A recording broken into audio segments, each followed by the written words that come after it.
So hello guys, welcome back to my channel. So दोस्तों, जैसा कि हमने कल बात करी थी कि मेक और ब्रेक हो सकता है निफ्टी का, क्योंकि 3 या 4 दिन हो गए हैं मार्केट एक ही रेंज में घूम रहा था। और फाइनली आज मार्केट ने एक अच्छा मोमेंटम दिया। बट कहीं ना कहीं मैंने डिसाइड करा था कि 30 और 31 को मैं किसी भी मार्केट में कोई भी ट्रेड नहीं करूंगा। तो मैंने यहाँ पे भी कुछ 17,000 पड़े थे, यहाँ पे भी कोई ट्रेड नहीं करा है। अगर आप मेरा यहाँ पे BTC में भी देखोगे तो यहाँ पे भी कल का बैलेंस ही दिखेगा आपको, जो कल हमने ट्रेड लिया था। आज भी हालांकि एक सेटअप था, इसमें अच्छे खासे 1,500-2,000 पॉइंट का मूवमेंट मिला है डॉलर्स में। तो यहाँ पे ट्रेड ले सकता था मैं, लेकिन कहीं ना कहीं मैंने डिसाइड करा था कि मैं इन 2 दिन ट्रेड नहीं करूंगा। अगर आप मेरी ऑर्डर हिस्ट्री भी देखोगे तो ये कल तक 29 दिसंबर कल का ही, जो लास्ट में हमने 7:48 पे ट्रेड लिया था, 15 मिनट में हमने $600 के आसपास कैप्चर करे थे, वही आखिरी ट्रेड था मेरा। उसके बाद मैंने कोई भी ट्रेड नहीं करा है, इंडियन मार्केट में भी ट्रेड नहीं करा है। कभी कभी आपको ऐसी चीज़ें करनी होती हैं, मतलब आपको ब्रेक लेने होते हैं कि आप देखो ही ना मार्केट को। और आज मैंने मार्केट को बिल्कुल नहीं देखा, क्योंकि वीडियो बनाना है तो मुझे देखना पड़ा। तो मैंने आपको ऐसे टेलीग्राम पे अपडेट कर दिया था कि कोई भी ट्रेड मैंने नहीं लिया है, और कल भी मोस्ट प्रोबेबली मैं कोई ट्रेड नहीं लूंगा। अगर मैंने ले लिया ट्रेड तो समझ लो कि मेरे अंदर थोड़े से कंट्रोल की कमी हो गई है। ठीक है। अब इसके बाद, अब ऐसा नहीं है कि मैंने वीडियो नहीं डाला तो आपको लेवल्स नहीं दिए थे, तो लेवल्स के हिसाब से अगर देखते हैं तो सबसे पहले निफ्टी की बात कर लेते हैं। इंडिया में एक अच्छा खासा इंक्रीज हुआ, प्रीमियम में अच्छे खासे मूवमेंट मिले होंगे आपको आज। और यहाँ पे अगर मैं बात करूँ, सबसे पहले सेलिंग का लेवल जो हमारा था वो था 23,743। रूल्स मेरे बड़े सिंपल से होते हैं, 5 मिनट की क्लोजिंग उसका लो ब्रेक होना चाहिए। बट उसमें भी एक कैच ये होता है, अगर मार्केट लगातार 50 से 70 पॉइंट गिरता आ रहा है तो वहाँ पे ट्रैप होता है। जैसे यहाँ पे ट्रैप हुआ, अगर किसी ने यहाँ ट्रेड करा होगा तो मतलब उसको पता नहीं है कि मेरे लेवल को किस तरह ट्रेड करना है, तो यहाँ आपको ट्रेड नहीं करना था। इसके बाद मार्केट ने ट्रैप करा, एसएल खाया। यहाँ पे कैंडल फिर से क्लोजिंग आई, लेकिन इसका लो ब्रेक नहीं हुआ। अगर आप इस कैंडल का लो देखोगे तो 37.25 है, और इससे अगली कैंडल का लो देखोगे 738 है। तो लो ब्रेक नहीं करा, तो यहाँ पे भी ट्रेड नहीं बना था आपका। तो आपका पहला ट्रेड जो बना था बाइंग साइड बना था, जो कि इस कैंडल पे बना था। मेरा लेवल था 867 का, टारगेट हमने दिए थे 922, और दूसरा टारगेट था 978। तो ये गया आपका 867 से 915 तक का, मतलब ऑलमोस्ट 40 पॉइंट के आसपास का इसने मूवमेंट दिया, लेकिन फिर वहां से रिवर्स होकर एसएल खा लिया। एक एसएल एट हो गया। अब सेलिंग का ट्रेड आपका यहाँ कहीं बनता था। अब यहाँ पे भी अगर मैं देखूँ तो इन दो कैंडल का मूवमेंट कितना है, इन दो कैंडल का मूवमेंट देखोगे तो 50 पॉइंट से ऊपर है थोड़ा सा। लेकिन जैसे मैं आपको कहा, 2 बार ऑलरेडी यहाँ पे ट्राई कर चुका था, तीसरी बार आप ले सकते हैं रेट। तो यहाँ पे हमारे टारगेट्स 26,643 तक के थे। तो थर्ड टाइम में आपका यहाँ पे टारगेट आ गया होगा। अगर आप ध्यान से देखो तो अब अभी भी एक ट्रेड आपका ये हुआ था जिसमें ऐसे लेट हुआ, और एक ट्रेड आपका ये हुआ जिसमें आपको अच्छा खासा टारगेट मिला, तो अभी आप प्रॉफिट में निकले होगे। लेकिन अगर आपने लेवल्स को ढंग से फॉलो करा होगा, अगर आप बीच में ही कहीं रैंडम ट्रेडिंग कर कर आके लॉस करके बैठे हो, तो आपको फायदा नहीं होगा, आप प्रॉफिट नहीं होगा। ठीक है। बैंक निफ्टी की बात कर लेते हैं। बैंक निफ्टी में अगर आप देखोगे तो बैंक निफ्टी में सबसे पहले 51,250 का लेवल दिया था मैंने, जिसमें मार्केट ने ये सेकंड कैंडल में ही ब्रेक करके दिखाया आपको। ठीक है। और यहाँ पे आपका लो भी ब्रेक हुआ, बट यहाँ पे आपका ऐसे हिट हो गया होगा एक। ठीक है। 50 MA स्ट्रेटेजी अगर जो मेरी फॉलो करता है उसके हिसाब से यहाँ पे अच्छा खासा ट्रेड इमीडिएटली बन गया था आपका। अच्छी रैली आपको मिल सकती थी इसके ऊपर अगर आपने ट्रेड लिया होगा। बाइंग के जो लेवल थे 51,779 थे, बट अगेन यहाँ पे अगर आप देखोगे 667 से 779, तो 100 150 100 125 पॉइंट ऊपर मूव करते आ रहा था। और क्लोजिंग भी इसके ऊपर अगर वेट करते तो काफी ऊपर जाता, तो यहाँ पे ट्रेड नहीं लेना था। ठीक है। लिया भी था तो 52,000 तक का ही टारगेट था, तो ये गया आपका 51,979 तक। तो यहाँ पे ज़्यादा कुछ मिला नहीं होगा आपको, 200 पॉइंट के आसपास का मूव मिला होगा। सेलिंग में अगेन यहाँ पे जाके दोबारा से 51,250 एग्जीक्यूट तो हुआ, लेकिन एक ही कैंडल में इसने हमारा टारगेट, क्योंकि मैंने 51,000 तक के ही दिए थे आपको, एक ही कैंडल में टारगेट इसने हिट कर दिया। तो क्लोजिंग का जो वेट करते हैं उनको कुछ खास मिला नहीं बैंक निफ्टी में। निफ्टी में एक ट्रेड में ऐसा हुआ, एक ट्रेड चला। ठीक है। तो ये था हमारा रिव्यू। अब कल की बात कर लेते हैं कि कल क्या हो सकता है। जैसे मैंने कहा कि कहीं ना कहीं अब मार्केट में एक मोमेंटम आया है। जिस तरह का डेली चार्ट में मोमेंटम दिख रहा है, जैसे मैं डेली चार्ट दिखाता हूँ आपको। डेली चार्ट पे जिस तरह का मूवमेंट आया है, उससे हमें देखने को मिल रहा है कि कहीं ना कहीं मार्केट में ब्रेकडाउन हो चुका है। अब एक लो और है, अगर वो टूट जाता है मार्केट में तो एक अच्छी खासी मूवमेंट आ सकता है। अगर आप देखोगे यहाँ पे तो 3 4 दिन से मार्केट एक रेंज बना रहा था।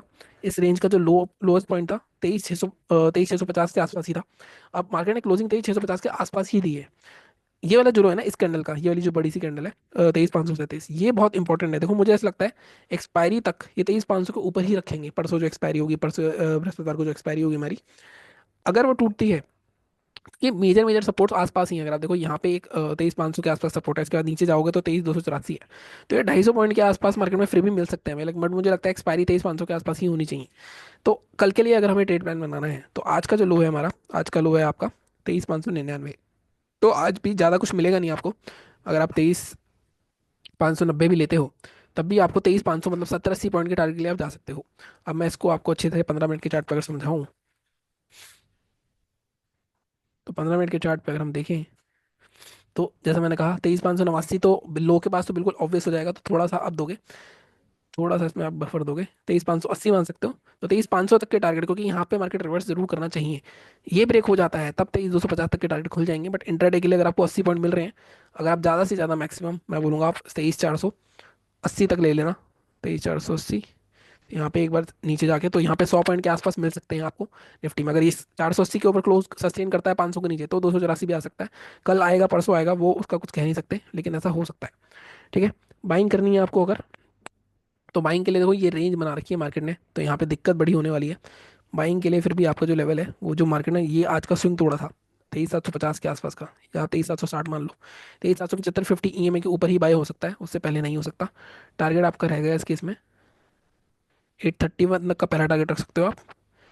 सेकंड टारगेट आप 867 तक का रख सकते हो। तो यहाँ पे आपको ऑलमोस्ट 80-90 पॉइंट यहाँ पे मिल सकते हैं, और यहाँ पे भी ऑलमोस्ट 80-90 पॉइंट मिल सकते हैं। अब अगर आप इसमें फर्स्ट टारगेट आपको रखना है तो आप 530 के आसपास का रखना, सेकंड टारगेट 480 के आसपास का।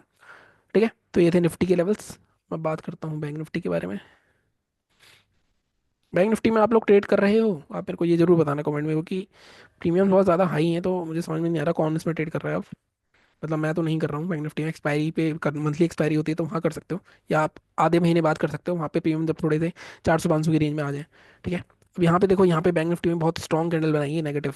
कहीं ना कहीं मार्केट ने पहले बाइंग फंसाया, फिर नीचे उसको सेलेस में फेंक दिया सारा। ठीक है, यहाँ पे भी इंपॉर्टेंट यही है कि मार्केट में कल का अगर हम देखें तो 50-600, और आज का लो है 50-718, तो 50-600 ब्रेक होता है। अब यहाँ पे भी 500 का लेवल आएगा तो 450 तक जा सकते हैं। वैसे तो अगर मैं देखूँ इसके बाद डेली चार्ट पे सपोर्ट है 50-150, लेकिन अगर मैं 15 मिनट के चार्ट खोलूंगा तब बीच में एक हडल आएगा, तो आपको इंट्राडे में अगर 200-250 पॉइंट भी मिल जाएंगे तो भी बहुत ईजी अच्छे होगा, अच्छा होगा। तो इसमें अगर आप देखोगे 50-600 के नीचे आप टारगेट ले सकते हो। फर्स्ट टारगेट आपका हो सकता है 5494 का। सेकंड टारगेट मैक्सिमम मैं बोलूँगा आपको 5300 या 400 के आसपास आपको निकलना पड़ेगा। ठीक है, क्योंकि वहाँ से रिवर्सल हो सकता है।